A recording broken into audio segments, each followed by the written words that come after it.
আমি আজকে একটু খাসির মাংস বানাবো। খাসির মাংস নিয়েছি একটু হালকা সেদ্ধ করে, এই মশলা করে নিয়েছি ধনে, জিরে, লঙ্কা, হলুদ, রসুন, আদা, আলু ভেজে নিয়েছি। এখানে ফোড়ন দিলাম জিরে আর একটু চিনি। এইবার এটা পেঁয়াজ ফোড়ন দিয়ে দিয়েছি। এই যে পেঁয়াজটা পাশে হয়ে গেছে, মশলাটাকে দিয়ে দিচ্ছি।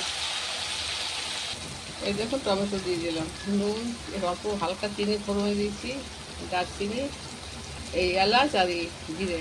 এবারে মাংসটাকে দিয়ে দিলাম। দেখুন গরম তো খুব, ওই জন্যে এই দেখুন মাংস কষা হচ্ছে, হলে আবার দেখাবো। একটু বিহারি স্টাইলে করলাম, ধনে জিরে দিয়ে, ধনে জিরে, আদা, লঙ্কা, রসুন, টমেটো সব দিয়ে, বুঝলেন।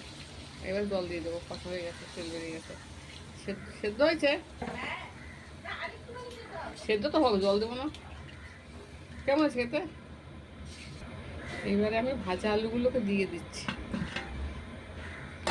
তো ঢাকা দেওয়া থাক, এখন আস্তে আস্তে হোক বাবা। দেখুন আর মাংস রান্না করা হয়ে গেছে, একটু পরে নিভিয়ে দেবো। কেমন হয়েছে ভালো লাগলে লাইক শেয়ার করবে, দেখাচ্ছে পরে।